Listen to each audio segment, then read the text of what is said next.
যদি অসমত চৰকাৰী চাকৰিৰ স্বচ্ছতা নাথাকিলেহেঁতেন ইয়াত আপোনালোকৰ ৫৫০০ গৰাকীৰ ৫০ গৰাকীও ইয়াত নাথাকিলেহেঁতেন ইয়াতে জালুকবাৰী সমষ্টি ল'ৰা ছোৱালী থাকিলেহেঁতেন ৰণোজ পেগুৰ ধেমাজি সমষ্টি ল'ৰা ছোৱালী থাকিলেহেঁতেন আৰু কৰবাত আমাৰ খুলখালী কৰবাত আমাৰ ভনী জোৱাৰী ইয়াত ভৰ্তি হৈ থাকিলেহেঁতেন আৰু অসমত তেনেকৈ নিযুক্তি চলিছিলে আৰু এসময়ত চৰকাৰী নিযুক্তিৰ পিছত পিছদিনাখন বাতৰি কাকতত লিষ্ট ওলাই কোন কাৰ খুলখালীয়ে কোন কাৰ ভিনদেউ আৰু কেতিয়াবা কাক কোনে বিয়া কৰাব ঠিক কৰি থৈ দিছে চাকৰিটো এডভান্স হলে বিয়া কৰোৱাত ভাল হ'ব তাৰো লিষ্ট ওলাইছিলে কিন্তু আজি আমাৰ অসমক অসম কৰিম এইবাৰ 1.5 লাখ ল'ৰাক চাকৰি দিছো অহাবাৰ 3 লাখ ল'ৰা ছোৱালীক আমি চাকৰি দিম আমি অসমক অসম কৰিম এইবাৰ 1.5 লাখ পিতৃ মাতৃ হাঁহিছে অহাবাৰ মোৰ অসমত 3 লাখ পিতৃ মাতৃ হাঁহিব আমি সেইখন অসম নিৰ্মাণৰ বাবে নিজক আমি উৎসৰ্গা কৰিম যিসকলে অসমক নেপালৰ ফালে চাব যায় মই তেওঁলোকক কম অসমে নেপালৰ ফালে নাচায় অসমে কামাখ্যাৰ ফালে চাব শংকৰদেৱৰ ফালে চাব পৰমুক্তাৰ ফালে চাব লাচিত বৰফুকনৰ ফালে আজি কেইদিনমান আগৰ পৰা এই বিষয়ে পেপাৰত লিখি হৈ আছে আমাৰ জাগিৰোডত সেমি কণ্ডাক্টৰৰ ইণ্ডাষ্ট্ৰি আহিছে দেশ বিদেশত থকা অসমীয়া ল'ৰা ছোৱালীবিলাকে এতিয়া জাগিৰোডলৈ উভতি আহিছে আজি আমাৰ ৰাজ্যখনত এটাৰ পিছত এটাকৈ উদ্যোগৰ পৰিৱেশ নিৰ্মাণ হৈছে নামৰূপৰ পৰা চাপৰলৈ মই কিয় কৈছো নামৰূপত আমাৰ ফাৰ্টিলাইজাৰ ইণ্ডাষ্ট্ৰি হ'ব নুমলীগড়ত ৰিফাইনেৰী জাগিৰোডত সেমি কণ্ডাক্টৰ চাপৰত থাৰ্মেল পাৱাৰ ক'ব গ'লে গোটেই অসমখনতে আজি উদ্যোগ স্থাপনৰ এটা নতুন পৰিৱেশ আৰম্ভ হৈছে আজি আমাক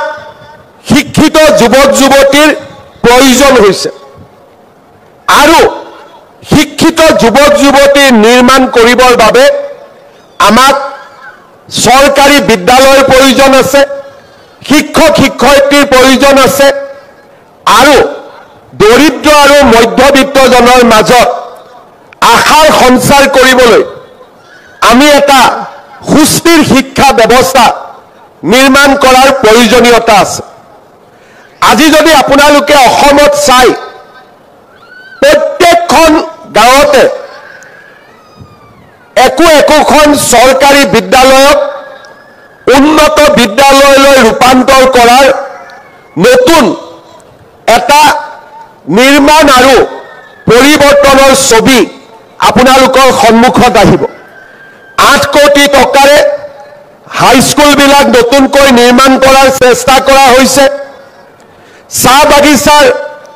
ভিতৰলৈ গৈ হাইস্কুল নিৰ্মাণ কৰা হৈছে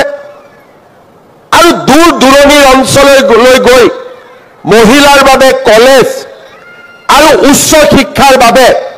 বিশ্ববিদ্যালয় নিৰ্মাণৰ এক ভাবিব নোৱাৰা আন্দোলন আৰম্ভ হৈছে যোৱাকালি মাত্ৰ আমি গহপুৰত শহীদ কনকলতা বৰুৱা বিশ্ববিদ্যালয়ৰ আধাৰশিলা স্থাপন কৰিছোঁ আৰু আমাৰ চৰকাৰৰ দিনত চাওঁতে আমি অসমত 16খন নতুন বিশ্ববিদ্যালয়ৰ স্থাপনত আমি আমাৰ অগ্ৰণী ভূমিকা আমি গ্ৰহণ কৰিছোঁ মহাবিদ্যালয়সমূহত নিযুক্তি বাঢ়িছে মহাবিদ্যালয়ৰ সংখ্যা বাঢ়িছে হাইস্কুল হায়াৰ সেকেন্ডাৰী নিৰ্মাণ হৈছে নতুন পোষ্ট ক্ৰিয়েট কৰা হৈছে আৰু প্ৰাথমিক বিদ্যালয়সমূহকো শক্তিশালী কৰাৰ প্ৰচেষ্টা হাতত লোৱা হৈছে আজিৰ দিনটোত আমি ৩৮০০ গৰাকী নিম্ন প্ৰাথমিক শিক্ষক 1750 গৰাকী উচ্চ প্ৰাথমিক শিক্ষক আমি ইউপিত আমি নিযুক্তি দিয়াৰ বাবে ইয়াত সমবেত হৈছোঁ। আমাৰ অসমত যোৱাটো দশকত বিশেষকৈ 2012 চনৰ পৰা শিক্ষামন্ত্ৰীৰ দায়িত্ব লোৱাৰ পিছত অসমত এতিয়ালৈকে মোৰ হাতেদি আৰু মই সাক্ষী হৈ থকা অৱস্থাত 1.5 লাখ শিক্ষকৰ নিযুক্তি হৈছে আৰু প্ৰতিটো নিযুক্তি স্বচ্ছতাৰ ওপৰত কৰা হৈছে আৰু অসমৰ যুৱক যুৱতীৰ মাজত এক নতুন প্ৰেৰণাৰ সৃষ্টি হৈছে। আজি আমি বিচাৰো যে আমাৰ অসমত শিক্ষিত যুৱক যুৱতীক আমাৰ আৰু প্ৰয়োজন আছে। যেতিয়া 2012-14 আমি একেলগে 50,000 নিযুক্তি দিছিলোঁ তেতিয়া ভবা হৈছিল যে আমাক আৰু শিক্ষক বোধহয় নালাগে, কিন্তু সময়ৰ পৰিৱৰ্তনৰ লগত লগ লাগি আমি শিক্ষকৰ নিযুক্তি প্ৰায় 1,20,000লৈকে আমি কৰিব পাৰিলোঁ। তাৰ মানে ৰাজহুৱা শিক্ষা ব্যৱস্থাত শক্তিশালী কৰাৰ বাবে আমাৰ প্ৰচেষ্টা থমকি ৰোৱা নাই, ই বৰঞ্চ এক নতুন গতিৰ সৃষ্টি কৰিছে। বহুদিনৰ অৱক্ষয়ৰ পিছত যোৱা 2-3টা বছৰত আমাৰ শিক্ষানুষ্ঠানসমূহলৈ ছাত্ৰ ছাত্ৰী উভতি অহাও আমি দেখা পাইছোঁ। চাহ বাগিচাৰ বিদ্যালয়সমূহত শিক্ষা এৰি যোৱা বহুত শিক্ষাৰ্থী পুনৰ শিক্ষানুষ্ঠানলৈ উভতি আহিছে। চৰকাৰী চাকৰিত স্বচ্ছতা অহাৰ লগে লগে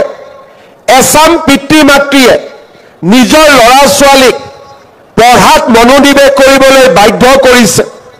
সমাজত এটা ইক'চিষ্টেম নিৰ্মাণ হৈছে যে নহয় অসমত আমি পঢ়িলে আমি চৰকাৰী চাকৰি বা আন কৰ্ম সংস্থাপন আমি পাব পাৰোঁ। ৰাইজৰ অটুট বিশ্বাসে আজি আমাৰ অসমত বিদ্যালয়লৈ অহা ছাত্ৰ ছাত্ৰীৰ সংখ্যা বৃদ্ধি কৰিছে। যেতিয়া তৰকাৰী বেপাৰীৰ ব্যৱসায় কৰা এগৰাকী পিতৃৰ সন্তানে এটকাও ঘোষ নিদিয়াকৈ চাকৰি পায়, ঠেলা চালক ৰিক্সা চালকৰ সন্তানে ACS চাকৰি পাবলৈ সক্ষম হয়, চাহৰ দোকান দিয়া সেই ব্যক্তিজনৰ সন্তানে যেতিয়া graduate teacher post graduate teacher আৰু চৰকাৰত চতুৰ্থ বৰ্গৰ চাকৰি কৰা পিতৃ মাতৃৰ সন্তানে যেতিয়া টেটৰ শিক্ষক হিচাপে টকা পইচা নিদিয়াকৈ নিযুক্তি পায়, সেইখন সমাজ সলনি হ'বলৈ বাধ্য হয়। সেইখন সমাজে সুৰুজৰ সোণোৱালী পোহৰৰ ফালে আগবাঢ়ি যাবলৈ বাধ্য হয়। যোৱা 5টা বছৰৰ অকৃত্ৰিম পৰিশ্ৰম আৰু প্ৰয়াসে আজি এখন নতুন সমাজ নিৰ্মাণ কৰিছে। মই যোৱাকালিও গহপুৰত কৈছোঁ যে অসমীয়া এতিয়া আবেগৰ দ্বাৰা পৰিচালিত হোৱাৰ সময় নহয়। আবেগে আমাক আলফাৰ আন্দোলনলৈ লৈ গৈছিলে, হাতত আমাৰ একো নাপালোঁ। 20,000 যুৱক যুৱতী আমাৰ মাজৰ পৰা মাত্ৰ আঁতৰি গৈছিলে। দীৰ্ঘদিন আমি অসম আন্দোলন কৰিছিলোঁ, হতাশাৰ বাহিৰে আমি একোৱেই পোৱা নাছিলোঁ। কিন্তু যেতিয়াৰ পৰা আমি শিক্ষাৰ আন্দোলন, ক্ৰীড়াৰ আন্দোলন আৰু যেতিয়াৰ পৰা অসমে ৰাস্তাৰ আন্দোলনৰ পৰিৱৰ্তে শিক্ষাৰ আন্দোলন, আবেগৰ পৰিৱৰ্তে বিবেকৰ ৰাস্তাৰে খোজকাঢ়িবলৈ আৰম্ভ কৰিলে, অসম আজি ভাৰতৰ ভিতৰতে মহাশক্তিত পৰিৱৰ্তন হ'বলৈ আগবাঢ়িছে। যোৱা কেইদিনমান আগতে কৰ্ণাটকৰ এজন মন্ত্ৰীয়ে প্ৰশ্ন কৰিছিলে যে অসমত শিক্ষিত যুৱক যুৱতী নাই, অসমত ছেমি কণ্ডাক্টৰ ইণ্ডাষ্ট্ৰী কেনেকৈ যাব? তেতিয়া মই তেওঁক কৈছিলোঁ যে 10 বছৰ আগৰ অসম এতিয়া আৰু অসম হৈ থকা নাই। এই ছেমি কণ্ডাক্টৰ ইণ্ডাষ্ট্ৰীত মাত্ৰ অসমীয়াই কাম কৰিব আৰু কৰ্ণাটকক দেখুৱাব যে আমি নতুন অসমক প্ৰতিনিধিত্ব কৰোঁ। আৰু এই বিশ্বাস আৰু অসমৰ যুৱক যুৱতীৰ ওপৰত আস্থাৰ এক ডাঙৰ কাৰণ হৈছে মই নিজে দেখা পাইছো যে আমাৰ স্কুলবিলাকলৈ ষ্টুডেণ্টসকল উভতি আহিছে IITৰ পৰা মেডিকেল কলেজলৈ ইঞ্জিনিয়াৰিং কলেজৰ পৰা আমাৰ হাইস্কুললৈ আমাৰ যুৱক যুৱতীসকলে এখন নতুন অসমৰ পম খেদা আৰম্ভ কৰিছে নিজৰ নিজৰ সপোনবিলাক বাস্তৱত ৰূপায়িত হোৱাৰ বাবে